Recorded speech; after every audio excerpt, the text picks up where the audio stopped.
recording here too. There we are. So hello, Priyanka. Welcome to Warwick's. Thank you, Julie. And welcome to you, Michelle, as well. Thanks, Julie. Great to be here. Hi, Priyanka. Hi, Michelle. We're going to give Facebook a minute or two to just let everybody notify everybody that we're here. And so it's great to have both of you. Tell me real quick, Priyanka, where are you calling in from today? Santa Fe, New Mexico. New Mexico. And then Michelle, where are you calling in from? I'm in White Salmon, Washington on the Columbia River, just east of Portland. Okay.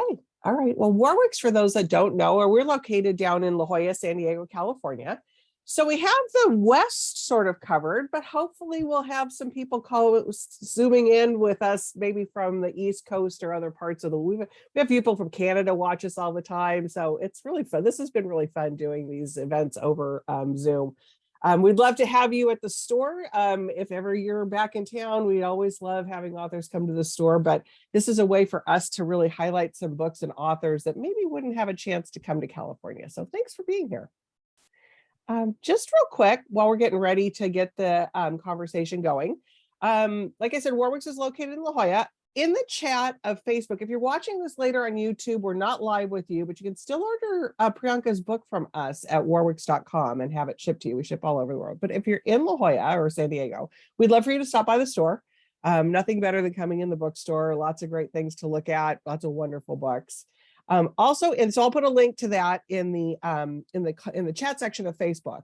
And also in that section, Priyanka and Michelle are going to chat for about 35-ish minutes. If you have any questions, we love having audience questions. So go ahead and pop those into the Facebook comment section, and I'll feed those into Michelle for her to bring over to Priyanka. So we'll have a nice, great conversation there. So with that, I'm going to introduce these two lovely ladies, and then I will go away for a little bit. So Priyanka Kumar's essays and criticism appear in the New York Times, the Washington Post, the Los Angeles Review of Books, the Huffington Post, and High Country News.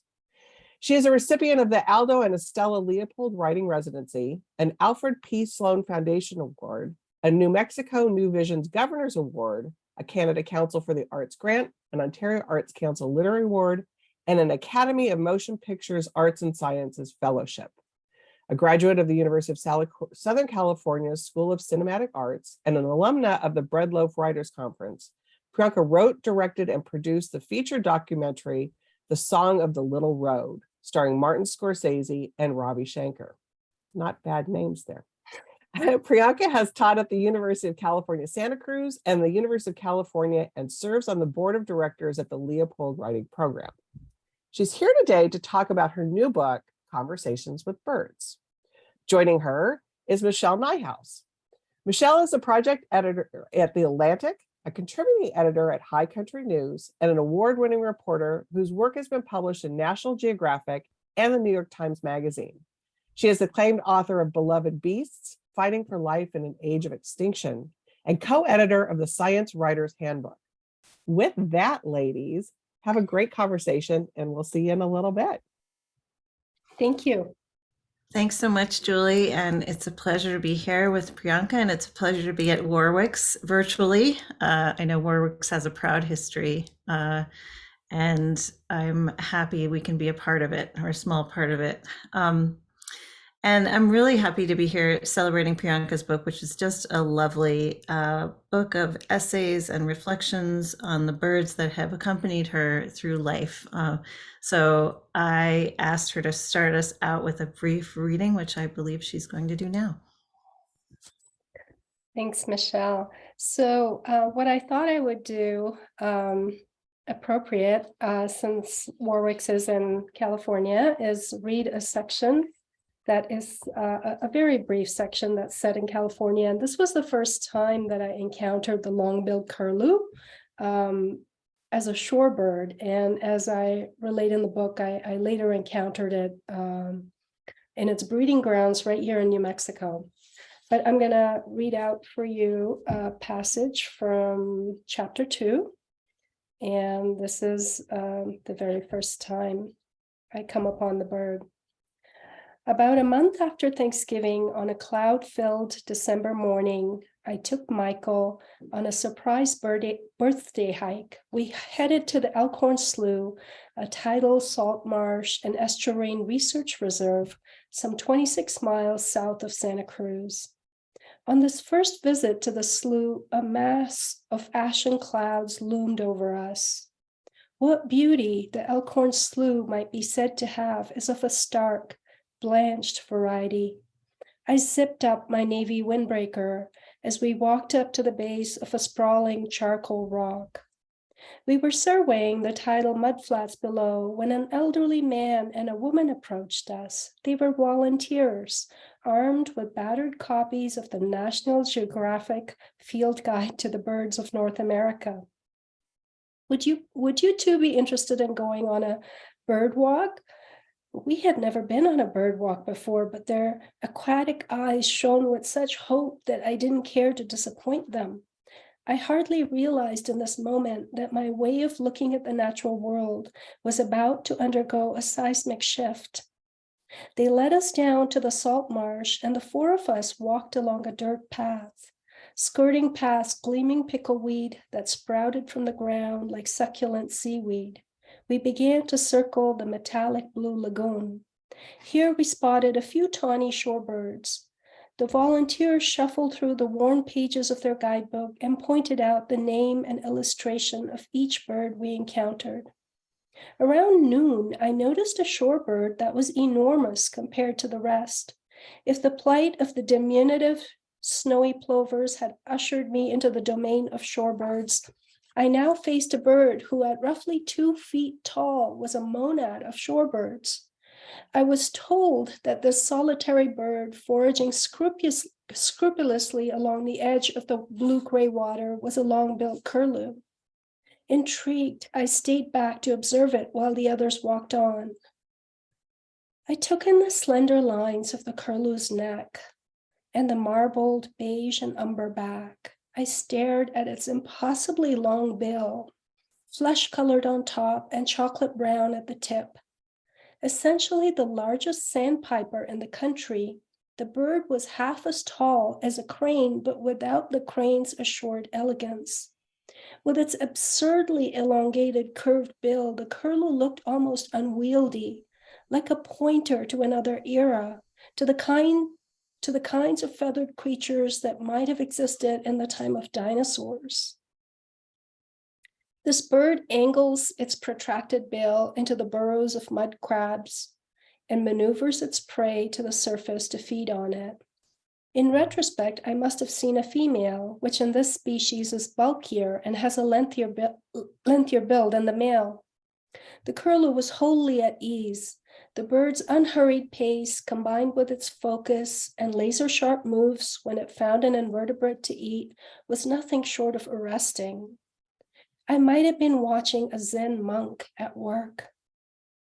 Here was a bird that embodied Milarepa's saying, "Hasten slowly and you shall soon arrive." Observing the long-billed curlew, I thought about how my Neary Lagoon walks were taken in a similarly languid mood and were bookended by writing or teaching sessions during which I pecked away at words in the monkish meditative way in which the curlew probed the water for crustaceans. Weaving daily along the glittering lagoon, I had come to experience a measure of contentment while watching the wood ducks, and my isolation was somewhat allayed. Now, my chance initiation into the life of this exquisite curlew and my hunger to know more about the bird was like a bridge that would one day lead me back to nature's elusive womb.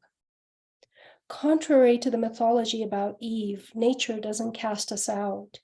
Eating from the tree of knowledge, the knowledge of nature's inner working, far from being a sin, only deepens our filial love for the earth. I can't say how much time passed. The sun blazed through the clouds and time melted like the haze. I came to myself when out of the corner of my eye, I spotted a crab racing toward me with the dreadful passion of a soldier on a battlefield. I had been immobile long enough that the crab had evidently decided that I was fair game. I darted out of the crab's warpath and left the indelible curlew behind. Lovely, Priyanka. Thank you so much. Thanks. So, tell us a little bit about the genesis of this book. It's a memoir as told through birds and your relationships with birds, quite literally, almost conversations with birds. And did the birds come first? Did the idea of a book about birds come first, or did the idea of a memoir come first, or did they grow together? It's a great question. I actually never thought about the book as a memoir. Hmm. You know, I have been watching animals ever since I was very little. I have conscious memories of watching animals since I was about 4 or 5, living in the foothills of the Himalayas. Hmm. And these weren't necessarily always birds. They were more likely to be snakes, or listening to jackals, or later, other reptiles. I was kind of into reptiles, chameleons, geckos, everything. And it wasn't until I moved to the West as a teenager that I lost that profound connection I'd had with the natural world as a child. And I shall always be grateful to birds, because that's how ultimately I regained that connection. So it's not something that I ever thought about. To be completely honest, I never thought that I would write about these observations that essentially had been doing all my life. And I wasn't journaling about them. I wasn't taking notes. But I had these very deep images and experiences that were imprinted in my mind.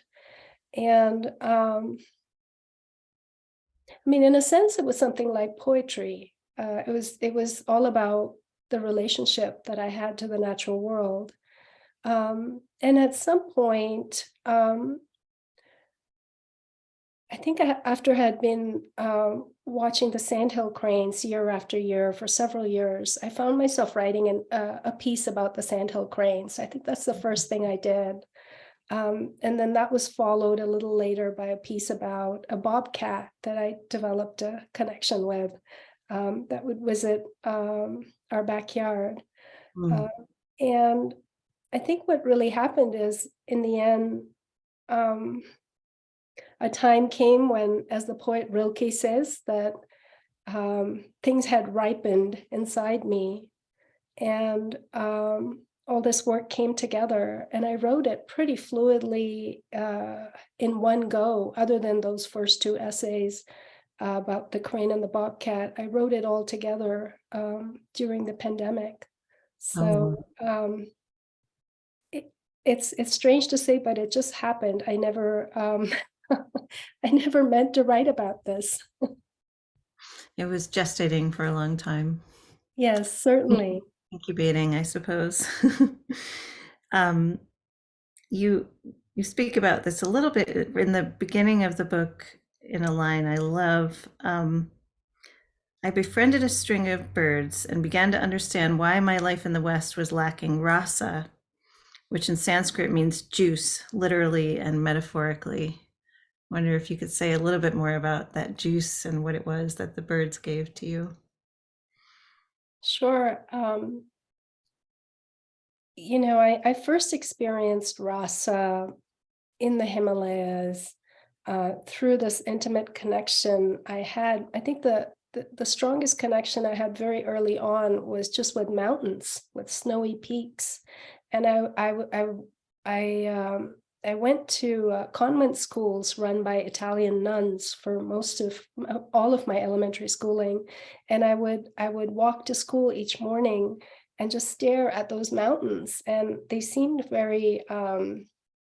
I personified them as a child, and sometimes they were friendly to me, and sometimes they glowered at me.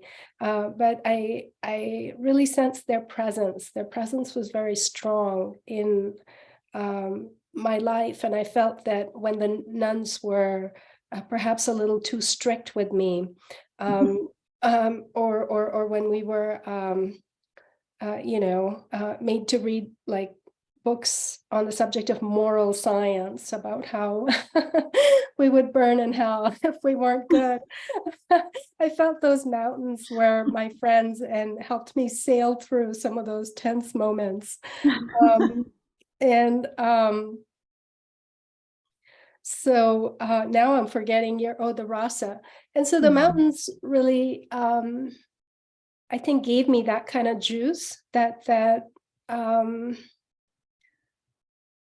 powered my inner spirit. And then there's something else I noticed as a child in India, that people were connected to each other in ways that were really deep, and that people tended to form very long-lasting relationships. And you met somebody and it seemed like, it might just be a colleague. And then, before you knew it, you were just friends for life. And there was this deep joy in sharing one's life with this robust community of neighbors and friends and colleagues.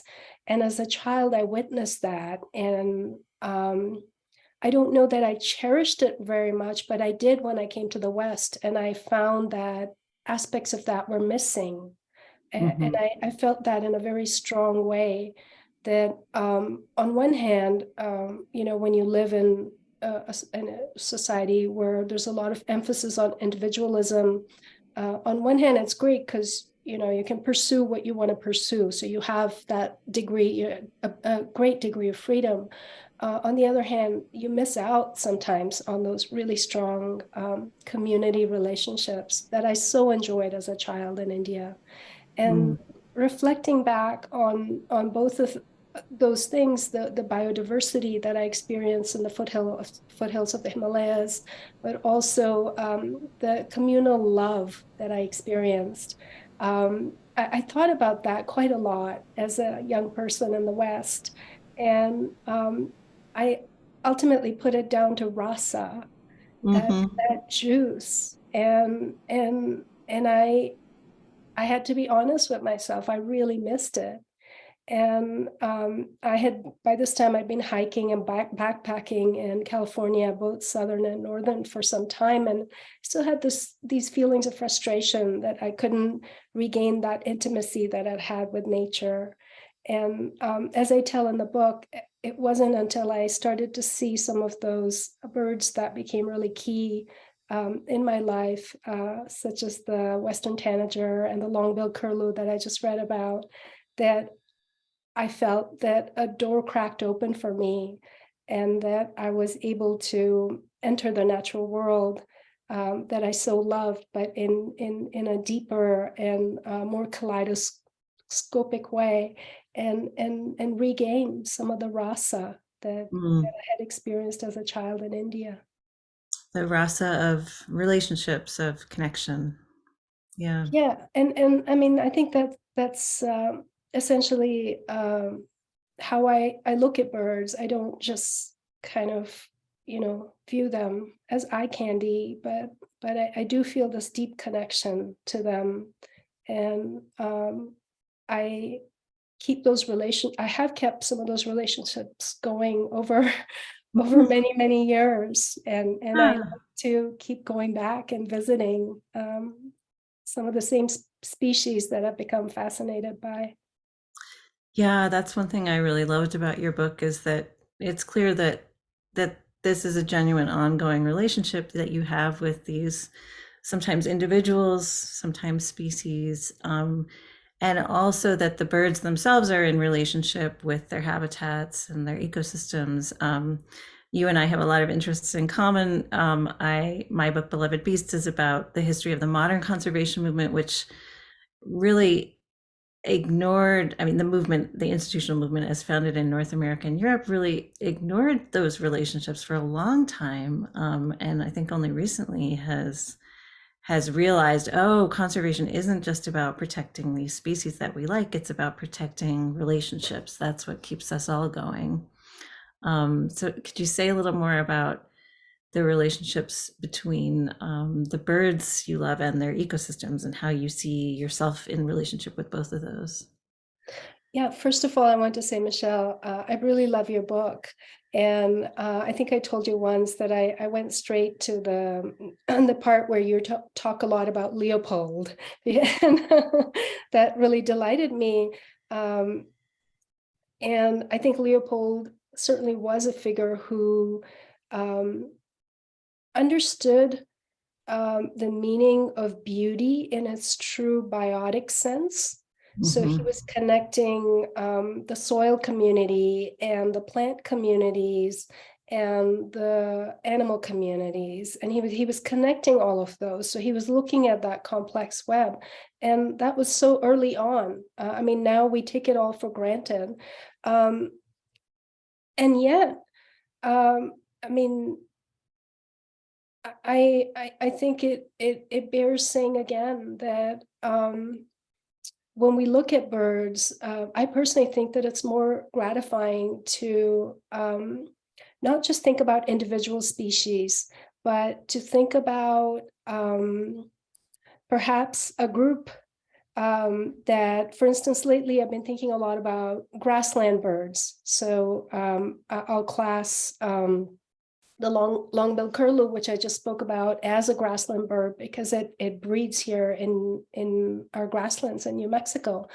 But when I'm in those areas observing the long-billed curlew, I'm also aware that I'm in burrowing owl habitat, for instance. And when I'm observing the burrowing owls, I can't help but also see the prairie dogs and appreciate the relationships that, as you know, burrowing owls live in burrows that prairie dogs dig. And these two animals have an interesting symbiotic relationship where they will warn each other about predators. And so they have certain calls, and it's really beautiful to be with these animals long enough to be able to observe some of these relationships. So I really have started to think about birds in groups and belonging to ecosystems. And I think that when we do that, it helps make us more sensitive to the needs of these birds. So appreciating their beauty is one thing, but at a more deeper level, you know, it's great if we can be more sensitive to their habitat needs. And for instance, you know, recently I was really surprised to find out that I think it's about almost 80% of American grasslands are in private hands. So, I mean, that's a huge chunk. So, you know, some of that is ranch land, some of that is farmland. So individual actions matter. They really do, because when people are pesticiding their fields, and if that's killing the grasshoppers, that means the long-billed curlews who breed in the grasslands may not have grasshoppers to feed their chicks with. So it gives me a very nuanced appreciation of not just the beauty of birds, but the complexities of their lives, and what their needs are at this moment in time. Yeah. And speaking of Leopold, I mean, he was so aware, living in the Midwest, that so much of the land that was important as habitat was privately owned, and he, you know, spoke quite forcefully that, well, you know, you can pass these fish and game laws and establish these parks, but in the end, we really just need a better ethical relationship with land. You know, we need landowners to be part of the land community, and he wrote very beautifully about that. And yeah, and I mean, I love the way that you, in the Leopold tradition, just write with such admiration for the complexity, because I think that is something that there is, as you say, there's true beauty in that complexity, and there's true wonder and interest and adventure to be found in it. Yeah, So, and you know, I call the book Conversations with Birds, but my hope is that it will also inspire conversations about birds. mhm. I mean, I think that a lot of us, and there's a lot of people in this country who like to observe birds, but I think we need to talk more about them.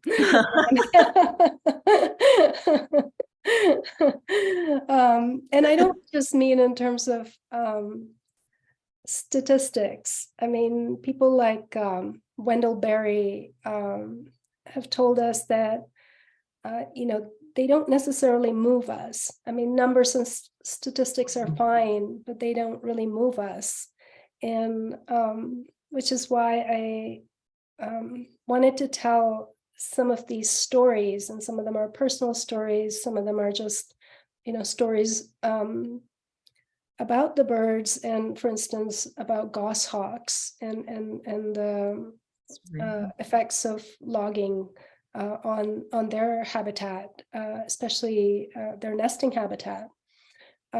So I think the book is meant to maybe crack the door open a little bit for a reader to, if they don't already have an intimate relationship with the natural world, maybe think of ways that they could, but also just to inspire more conversations about some of these issues, which I feel are sorely needed. Yeah, and I mean, I think you make clear without, spelling it out in huge type, you make clear through the course of the book just um, how subtle the craft of conservation, the craft of protecting these species is, and that each individual species you talk about just has there's of course so much mystery about what they need, but there's so much complexity even in what we know that they need. And so there's no just there's no blanket solution to protecting other species, and it really does require an understanding of place and an understanding of these species and an understanding of each other too. As you say, we need to have more conversations about birds as well as with birds. Yeah. I know you have, and I think we'll be getting some questions from the audience pretty soon. But before we hear from them, I did want to ask you, you've had a career as a filmmaker and have a career as a filmmaker. I wonder about the switch to writing, and as a writer myself, I'm especially curious, were there things that you brought from filmmaking that you found useful in writing? Were there things that were liberating or restrictive about writing as compared to filmmaking? How was that switch? That's such a great question. Thank you for that. So I think that being trained as a filmmaker and having worked for some time in that field certainly strengthened my visual imagination. So I often see scenes unfolding before my eyes, and I think I write in that way. And as I was telling you earlier, I wasn't really journaling some of these experiences because I hadn't meant to write about them. I was just having them. These experiences with birds were just feeding my inner life. And yet somehow those scenes remained imprinted in my mind. And so when I started to write, they just kind of unfolded. It was almost an uncanny experience, but it had something to do with how I made films and how I could see, for instance, myself as a character walking through the forest. So I could tell you the story in a very visual way. Mhm. On the other hand, what I, as a filmmaker, I often lamented that it's really challenging to be able to explore the inner lives of characters. And I remember thinking about that even in the very early days when I was in film school.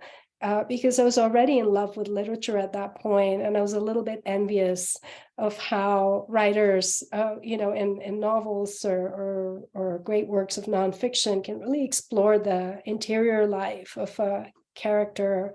And it's so much harder to do in film. I mean, it can become a little cheesy, or you have to rely on the skills of an actor, and you can't really get some of the nuances across, especially the philosophical nuances.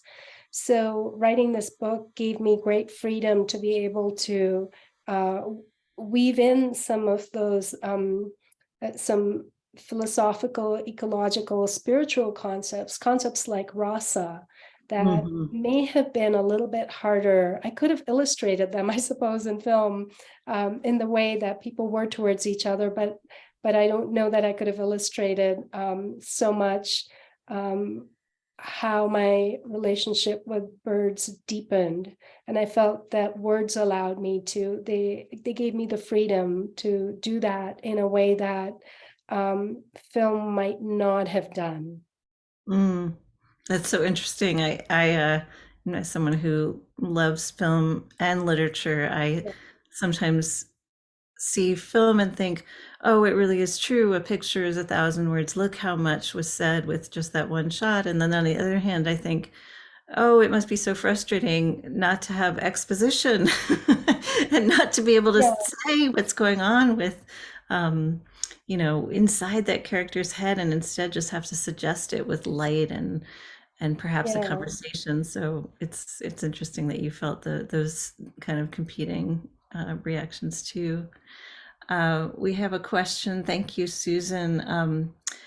Susan would like you to speak a little bit about Western tanagers and why you connect with them and where you like to observe them. And she loved hearing you read from your book. Thank you, Susan. I write about the Western tanagers in the very first chapter of the book, and I first encountered them in a very visceral way at the Sequoia, among sequoias, the Sequoia National Park. And I am grateful that Western tanagers are also here in New Mexico, although and I see them around my neighborhood. So I live in the Southwest, and we have I live basically in a pinon juniper woodland area, which thankfully there's still enough remnants of it so that we still get some unusual, interesting, and beautiful birds. And one of the reasons I felt that I made the right decision to pick the house that I picked is because as I was driving up to it, I saw 2 Western tanagers on the road, and I felt like they were leading me on. And I do see them mostly in northern New Mexico.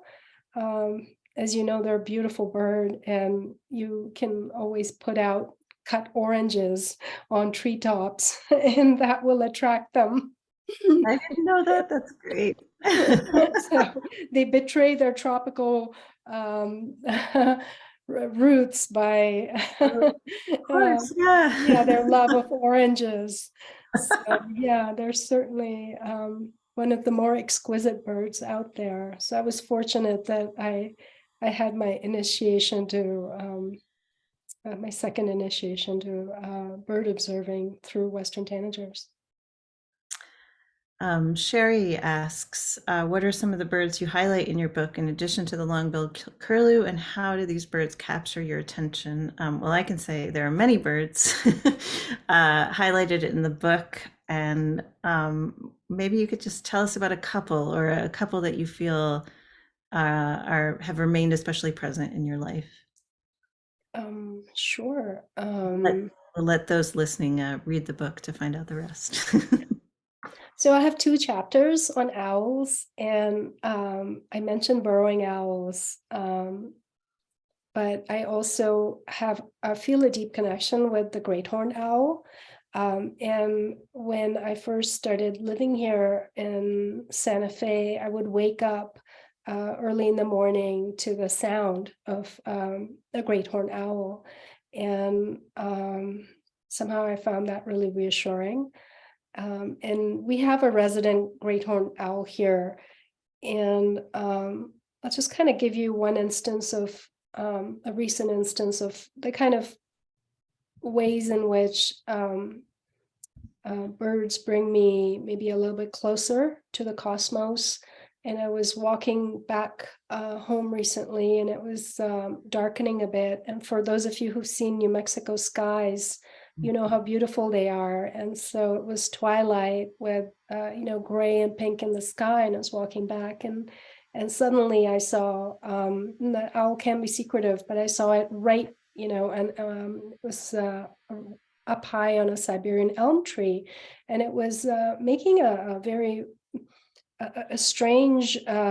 It was almost like moving in a way, like it was almost dancing, and I had never quite seen it in that way before. And I looked at the owl, and then I turned to see what the owl was looking at, and there was this exquisite crescent moon in the sky, and the owl was looking directly at the moon and moving in some kind of a strange way, and everything just stopped for me. I just felt like I was so drawn into the mystery and the beauty of that scene, and everything that I still didn't know about that animal, despite having observed it for so long.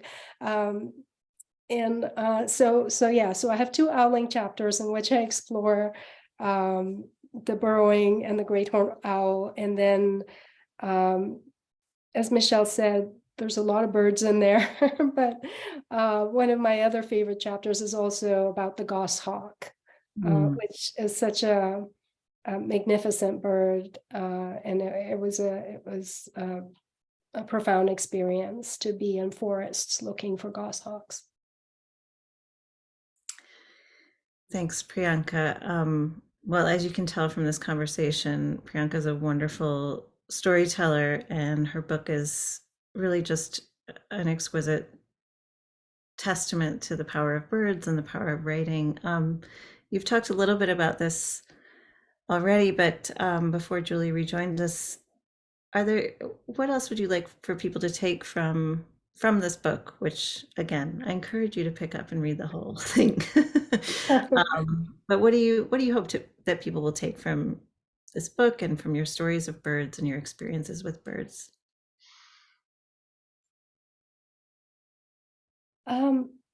One of the things I really hope for is, as I mentioned earlier, Michelle, if people don't already have an intimate connection with the natural world, that I humbly hope that this book will help crack open that door for them, because I do believe that no matter where we live, it's possible to have a connection, even if we are, in a city. There's maybe a park that we can go to regularly, and when I say connection, I really think that a daily connection. This might sound too intense for some people, but a daily connection with the natural world, I do believe it's quite therapeutic. And, studies are now telling us, for instance, about forest bathing, that trees spray immune boosting aerosols on us as we walk underneath them.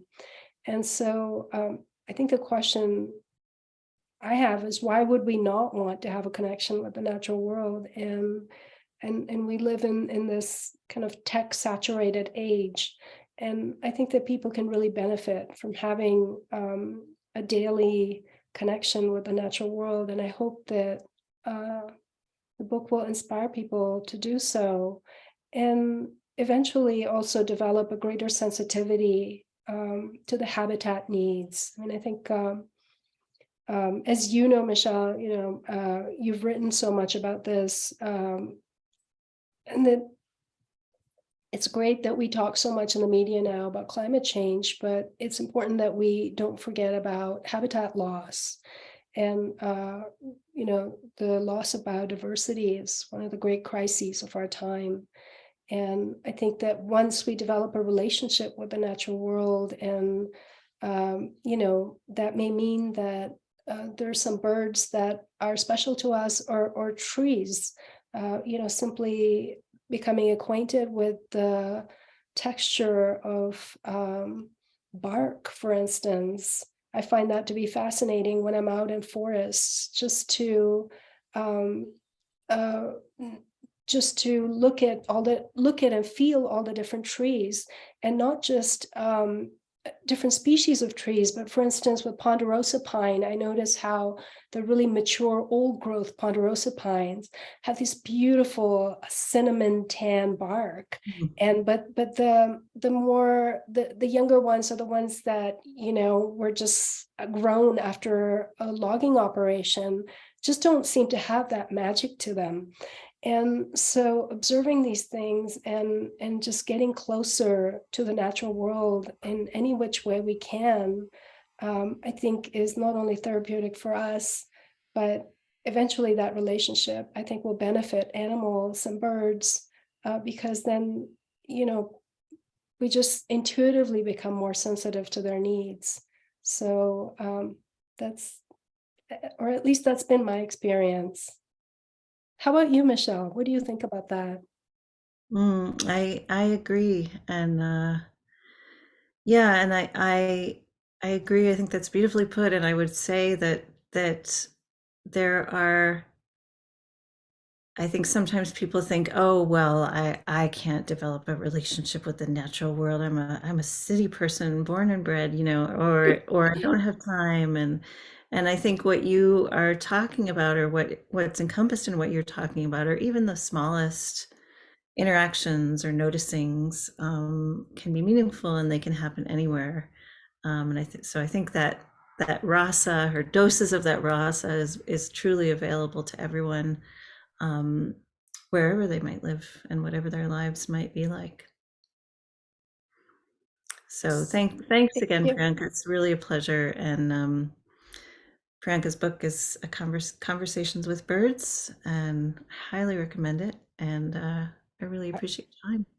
Thanks, Julie. Back to Yes, you. Thank you, thank you. It Michelle. was such a great, peaceful conversation. It was just very enlightening. And yes, the book. It's one of those books too that you just pick up, read a story, put down, it's for everybody. It would make a great gift. So, like you said, Michelle, highly recommend the book.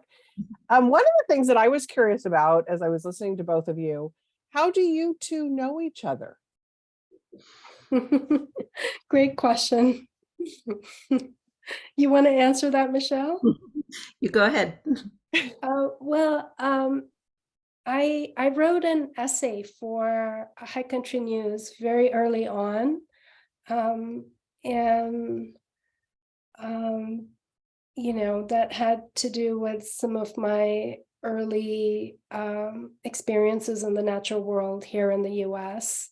And Michelle was my editor, and she was just so lovely and wonderful to work with, that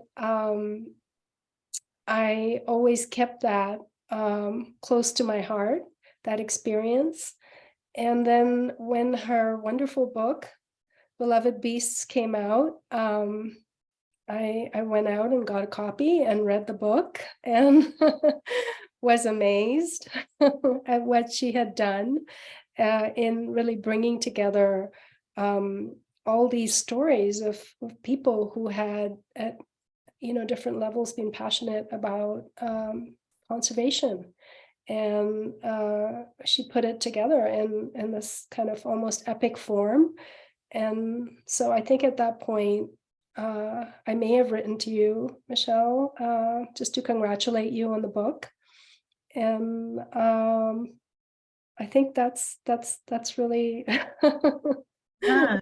And then this beautiful book arrived. Really, Exactly. it really is beautiful, actually. I love there's gold trim. It's a great package. It really is a great package. And that's why it would make it such a great gift. And this is the kind of book to think about for like a Mother's Day gift, like a little, or a Father's Day, just that little extra something, I love that. I love that book.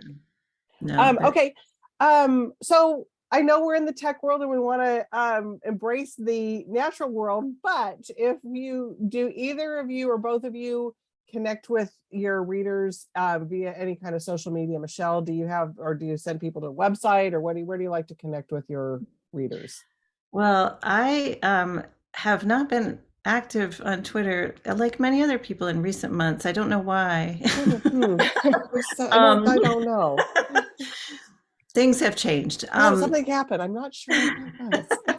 However, I really welcome anyone who's interested to check out my website, which is rhymeswithmyhouse.com, easy to remember. And then I'm also on Instagram, which is the same, Rhymes with My House. So. Okay, perfect. And how about you, Priyanka? And I never got into social media. I'm one of those dinosaurs.